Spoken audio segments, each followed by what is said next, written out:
ಎಲ್ರಿಗೂ ನಮಸ್ಕಾರ. ಇನ್ಫೋಸ್ಟ್ರೀಮ್ vlogs YouTube ಚಾನಲ್ಗೆ ಎಲ್ರಿಗೂ ಸ್ವಾಗತ.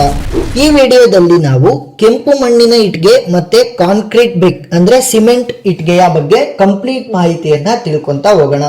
ನೀವು ಇನ್ನೂ ನಮ್ಮ ಯೂಟ್ಯೂಬ್ ಚಾನಲ್ ಅನ್ನ ಸಬ್ಸ್ಕ್ರೈಬ್ ಮಾಡ್ಕೊಂಡಿಲ್ಲ ಅಂತ ಅಂದ್ರೆ ಇದೇ ರೀತಿ ಇನ್ಫಾರ್ಮೇಟಿವ್ ವಿಡಿಯೋಗಳಿಗೋಸ್ಕರ ನಮ್ಮ ಯೂಟ್ಯೂಬ್ ಚಾನಲ್ ಅನ್ನ ಸಬ್ಸ್ಕ್ರೈಬ್ ಮಾಡ್ಕೊಳ್ಳಿ. ಮೊದಲನೆಯದಾಗಿ ಕೆಂಪು ಮಣ್ಣಿನ ಇಟ್ಟಿಗೆ. ಕೆಂಪು ಮಣ್ಣಿನ ಇಟ್ಟಿಗೆಯ ಅಡ್ವಾಂಟೇಜ್ಗಳನ್ನ ನೋಡ್ತಾ ಹೋದ್ರೆ ತುಂಬಾ ಗಟ್ಟಿ ಇರ್ತವೆ ಮತ್ತೆ ಲಾಂಗ್ ಲೈಫ್ ಅಂದ್ರೆ ಜಾಸ್ತಿ ವರ್ಷ ಬಾಳ್ಕೆ ಬರುತ್ತೆ. ಮತ್ತೆ ಇವು ಫೈರ್ ರೆಸಿಸ್ಟೆನ್ಸ್ ಆಗಿರುತ್ತೆ.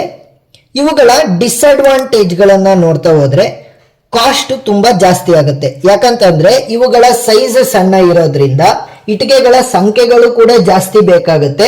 ಮತ್ತೆ ಅವುಗಳನ್ನ ಗಟ್ಟಿಯಾಗಿ ಹಿಡಿದಿಡೋದಕ್ಕೋಸ್ಕರ ಸಿಮೆಂಟ್ ಇರ್ಬೋದು, ಎಂ ಸ್ಯಾಂಡ್ ಇರ್ಬೋದು, ಮತ್ತೆ ಅದನ್ನ ಪ್ಲಾಸ್ಟರಿಂಗ್ ಮಾಡೋದಕ್ಕೂ ಕೂಡ ಎಂ ಸ್ಯಾಂಡ್, ಸಿಮೆಂಟ್ ಎಲ್ಲದೂ ಕೂಡ ಜಾಸ್ತಿ ಬೇಕಾಗೋದ್ರಿಂದ ಖರ್ಚು ಕೂಡ ಕೆಂಪು ಮಣ್ಣಿನ ಇಟ್ಟಿಗೆಯಿಂದ ನೀವು ಕಟ್ಟಡವನ್ನ ನಿರ್ಮಾಣ ಮಾಡಿದ್ರೆ ಜಾಸ್ತಿ ಆಗ್ತಾ ಹೋಗುತ್ತೆ. ಮತ್ತೆ ಲೇಬರ್ ಮತ್ತೆ ಮೆಟೀರಿಯಲ್ ಕಾಸ್ಟ್ ಕೂಡ ಜಾಸ್ತಿ ಆಗುತ್ತೆ. ಯಾಕಂತಂದ್ರೆ ಇದು ಜಾಸ್ತಿ ಸ್ಪೀಡ್ ಆಗಿ ನೀವು ಕಟ್ಟೋದಕ್ಕೆ ಆಗಲ್ಲ. ನೀವು ಏನಿದ್ರು ಕೂಡ ದಿನಕ್ಕೆ 3 ರಿಂದ 4 ಲೇಯರ್ ಇಟ್ಟಿಗೆಯನ್ನ ಕಟ್ಬೋದಷ್ಟೇ. ಅದಕ್ಕಿಂತ ಜಾಸ್ತಿ ಕಟ್ಟೋದಕ್ಕಾಗಲ್ಲ. ಯಾಕಂತಂದ್ರೆ ಅಷ್ಟು ಗಟ್ಟಿ ಬರಲ್ಲ. 5 ರಿಂದ 6 ಲೇಯರ್ ಆ ರೀತಿ ಒಂದೊಂದು ದಿನಕ್ಕೆ ಕಟ್ಟೋದಕ್ಕೆ ಆಗೋದಿಲ್ಲ. ಅದಕ್ಕೋಸ್ಕರ ಏನಾಗುತ್ತೆ, ಸ್ಪೀಡ್ ಆಫ್ ಕನ್ಸ್ಟ್ರಕ್ಷನ್ ಅಂದ್ರೆ ವೇಗವಾಗಿ ನೀವು ಕಟ್ಟಡ ನಿರ್ಮಾಣವನ್ನ ಮಾಡೋದಕ್ಕಾಗಲ್ಲ ಕೆಂಪು ಮಣ್ಣಿನ ಇಟ್ಟಿಗೆಗಳಲ್ಲಿ. ಕೆಂಪು ಮಣ್ಣಿನ ಇಟ್ಟಿಗೆಯ ಸೈಜ್ ಗಳನ್ನ ನೋಡ್ತಾ ಹೋದ್ರೆ ಸಾಮಾನ್ಯವಾಗಿ 9 ಇಂಚು ಉದ್ದ, 4 ಇಂಚ್ ಅಗಲ ಮತ್ತೆ 3 ಇಂಚು ಹೈಟ್ ಇರ್ತವೆ. ಇವುಗಳನ್ನ ನೀವು ಲೋ ರೈಸ್ ಬಿಲ್ಡಿಂಗ್ ಅಂದ್ರೆ 2 ರಿಂದ 3 ಫ್ಲೋರ್ಗೆ ಮ್ಯಾಕ್ಸಿಮಮ್ ಯೂಸ್ ಮಾಡಿದ್ರೆ ನಿಮಗೆ ಒಳ್ಳೆಯದಾಗುತ್ತೆ. ನಿಮಗೆ ಕಡಿಮೆ ಖರ್ಚಿನಲ್ಲಿ ಕಟ್ಬೋದು. ಯಾಕಂತಂದ್ರೆ ನೀವು 5 ರಿಂದ 6 ಫ್ಲೋರ್ ಆ ರೀತಿ ದೊಡ್ಡ ದೊಡ್ಡ ಬಿಲ್ಡಿಂಗ್ ಗಳಿಗೆ ನೀವು ಕೆಂಪು ಮಣ್ಣಿನ ಇಟ್ಟಿಗೆಯಿಂದ ಕಟ್ಟೋದಕ್ಕೆ ಹೋದ್ರೆ ಜಾಸ್ತಿ ಸಂಖ್ಯೆಯ ಇಟ್ಟಿಗೆಗಳು ಬೇಕಾಗುತ್ತೆ. ಎಂ ಸ್ಯಾಂಡ್, ಸಿಮೆಂಟ್ ಅವುಗಳು ಕೂಡ ಜಾಸ್ತಿ ಬೇಕಾಗೋದ್ರಿಂದ ನಿಮಗೆ ಬಿಲ್ಡಿಂಗ್ ಕಟ್ಟೋದಕ್ಕೆ ಖರ್ಚು ಜಾಸ್ತಿ ಆಗ್ತಾ ಹೋಗುತ್ತೆ. ಮತ್ತೆ ಇವುಗಳನ್ನ ನೀವು ಲಾಂಗ್ ಲೈಫ್ ಮನೆಗಳು ಬೇಕು ಅಂತ ಅಂದ್ರೆ ಟೆಂಪರರಿ ಅಲ್ದಲೆ ಪರ್ಮನೆಂಟ್ ಆಗಿ ನೀವು ಮನೆ ಕಟ್ಟೋದಿದ್ರೆ ಲಾಂಗ್ ಲೈಫ್ಗೆ ಕೂಡ ನೀವು ಕೆಂಪು ಮಣ್ಣಿನ ಇಟ್ಟಿಗೆಯನ್ನ ಬಳಸಿ ಕಟ್ಕೊಂತ ಹೋಗ್ಬೋದು. ಇವುಗಳ ಇವತ್ತಿನ ರೇಟ್ ಅನ್ನ ನೋಡ್ತಾ ಹೋದ್ರೆ 6 ರಿಂದ 10 ರೂಪಾಯಿ ಒಂದು ಇಟ್ಟಿಗೆಗೆ ಬೀಳುತ್ತೆ. ನೀವು ಹಳ್ಳಿಗಳ ಕಡೆ ಹೋದ್ರೆ ಅಲ್ಲಿ ಕಾಂಪಿಟೇಷನ್ ಇರೋದ್ರಿಂದ 6 ರೂಪಾಯಿಗೂ ಸಿಗುತ್ತೆ. ನೀವು ಸಿಟಿ ಕಡೆ ಅಥವಾ ಟೌನ್ ಕಡೆ ಇದ್ರೆ ನಿಮಗೆ 10 ರೂಪಾಯಿ ಒಂದು ಇಟ್ಟಿಗೆಗೆ ಟ್ರಾನ್ಸ್ಪೋರ್ಟೇಷನ್ ಸಮೇತ ಬೀಳುತ್ತೆ. ಇನ್ನ ಎರಡನೆಯದಾಗಿ ಕಾಂಕ್ರೀಟ್ ಬ್ರಿಕ್ಗಳು ಅಂದ್ರೆ ಸಿಮೆಂಟ್ ಬ್ರಿಕ್ ಗಳ ಬಗ್ಗೆ ತಿಳ್ಕೊಂತ ಹೋದ್ರೆ ಸಿಮೆಂಟ್ ಬ್ರಿಕ್ ಗಳು ನಿಮ್ಗೆ ಕಡಿಮೆ ಪ್ರೈಸ್ ಅಲ್ಲಿ ಕಟ್ಟಡ ನಿರ್ಮಾಣ ಮಾಡೋದಕ್ಕೆ ಸಹಾಯ ಮಾಡ್ತವೆ. ಯಾವ ರೀತಿ ಅಂತಂದ್ರೆ ಸಿಮೆಂಟ್ ಬ್ರಿಕ್ಕಿನ ಸೈಜ್ ದೊಡ್ಡದಾಗಿರುತ್ತೆ. ಅವುಗಳ ಸೈಜು 6 ಇಂಚ್ ಬರುತ್ತೆ. ಅಂದ್ರೆ 6 ಇಂಚ್ ದಪ್ಪ, 8 ಇಂಚ್ ದಪ್ಪ ಮತ್ತೆ 4 ಇಂಚ್ ದಪ್ಪ ಕೂಡ ನಿಮ್ಗೆ ಸಿಮೆಂಟ್ ಇಟ್ಟಿಗೆಗಳು ಸಿಗ್ತಾ ಹೋಗ್ತವೆ.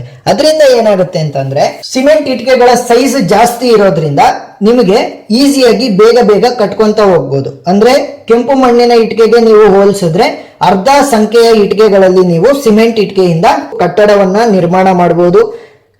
ಎಂ ಸ್ಯಾಂಡ್ ಇರ್ಬೋದು, ಸಿಮೆಂಟ್ ಇರ್ಬೋದು, ಇವುಗಳು ಕಡಿಮೆ ಬೇಕಾಗುತ್ತೆ ನೀವೇನಾದ್ರೂ ಕೂಡ ಸಿಮೆಂಟ್ ಬ್ರಿಕ್ ನಿಂದ ಕಟ್ಟಡ ನಿರ್ಮಾಣ ಮಾಡ್ತಾ ಇದ್ರೆ.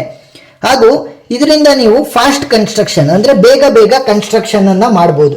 ಯಾಕಂತಂದ್ರೆ ಇವುಗಳ ಸೈಜ್ ಜಾಸ್ತಿ ಇರೋದ್ರಿಂದ ಬೇಗ ಒಂದು ಕಟ್ಟಡವನ್ನ ನಿರ್ಮಾಣ ಮಾಡಬಹುದು. ಇವುಗಳ ಡಿಸ್ಅಡ್ವಾಂಟೇಜ್ ಗಳನ್ನ ನೋಡ್ತಾ ಹೋದ್ರೆ ಲೇಬರ್ ಕಾಸ್ಟ್ ಜಾಸ್ತಿ ಆಗುತ್ತೆ. ಯಾಕಂತಂದ್ರೆ ಇವುಗಳ ಭಾರ ವೆಯ್ಟ್ ಜಾಸ್ತಿ ಇರೋದ್ರಿಂದ ಲೇಬರ್ಗಳು ಜಾಸ್ತಿ ಮೊತ್ತವನ್ನ ಕೇಳ್ತಾರೆ. ಹಾಗೂ ಇವುಗಳ ವೆಯ್ಟ್ ಜಾಸ್ತಿ ಇರೋದ್ರಿಂದ ನೀವು ಜಾಸ್ತಿ ದೊಡ್ಡ ಬಿಲ್ಡಿಂಗ್ ಗಳಾದ್ರೆ ಅವುಗಳನ್ನ ನೆಲಮಾಳಿಗೆಯಿಂದ ಮೇಲ್ಗಡೆಗೆ ಸಾಗಾಣಿಕೆ ಮಾಡೋದು ತುಂಬಾ ಕಷ್ಟ ಆಗುತ್ತೆ. ಯಾಕಂತಂದ್ರೆ ಅವುಗಳ ವೆಯ್ಟ್ ಗಳು ಜಾಸ್ತಿ ಇರೋದ್ರಿಂದ ಸಾಗಾಣಿಕೆ ಮಾಡೋದು ತುಂಬಾ ಕಷ್ಟ ಆಗುತ್ತೆ. ಇವುಗಳನ್ನ ನೀವು ದೊಡ್ಡ ಬಿಲ್ಡಿಂಗ್ ಗಳನ್ನ ಕಟ್ಟೋದಿದ್ರೆ ಅಂದ್ರೆ 5 ರಿಂದ 6 ಫ್ಲೋರ್ ಆ ರೀತಿ ನೀವೇನಾದ್ರೂ ದೊಡ್ಡ ಬಿಲ್ಡಿಂಗ್ ಗಳನ್ನ ಕಟ್ಟೋದಿದ್ರೆ ನೀವು ಈ ಇಟ್ಟಿಗೆಗಳನ್ನ ಯೂಸ್ ಮಾಡಬಹುದು. ಮತ್ತೆ ಫಾಸ್ಟ್ ಕನ್ಸ್ಟ್ರಕ್ಷನ್ ವೇಗವಾಗಿ ನೀವು ಕನ್ಸ್ಟ್ರಕ್ಷನ್ ಮಾಡಬೇಕು ಅಂತ ಇದ್ರೆ, ಕಮರ್ಷಿಯಲ್ ಬಿಲ್ಡಿಂಗ್ ಮಳಿಗೆಗಳನ್ನ ನೀವು ಕನ್ಸ್ಟ್ರಕ್ಷನ್ ಮಾಡಬೇಕು ಅಂತ ಇದ್ರೆ ನೀವು ಸಿಮೆಂಟ್ ಇಟ್ಟಿಗೆಗಳನ್ನ ಯೂಸ್ ಮಾಡಬಹುದು. ಈ ಇಟ್ಟಿಗೆಗಳ ಇವತ್ತಿನ ಪ್ರೈಸ್ ಅನ್ನ ನೋಡ್ತಾ ಹೋದ್ರೆ 42 ರಿಂದ 48 ರೂಪಾಯಿವರೆಗೂ ಕೂಡ ನಿಮಗೆ ಸಿಗ್ತವೆ.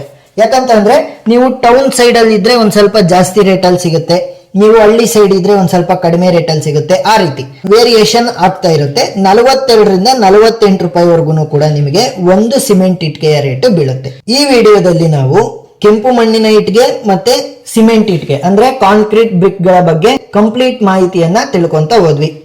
ಇದೇ ರೀತಿ ಇನ್ಫಾರ್ಮೇಟಿವ್ ವಿಡಿಯೋಗಳಿಗೋಸ್ಕರ ನಮ್ಮ ಇನ್ಫೋಸ್ಟ್ರೀಮ್ ಯೂಟ್ಯೂಬ್ ಚಾನಲ್ ಅನ್ನು ಸಬ್ಸ್ಕ್ರೈಬ್ ಮಾಡ್ಕೊಳ್ಳಿ. ಮತ್ತೆ ಯಾವುದಾದ್ರೂ ವಿಚಾರಗಳ ಕುರಿತಾಗಿ ವಿಡಿಯೋಗಳು ಬೇಕಾಗಿದ್ರೆ ಕಮೆಂಟ್ ಸೆಕ್ಷನ್ ಅಲ್ಲಿ ತಿಳಿಸಿ. ಧನ್ಯವಾದ.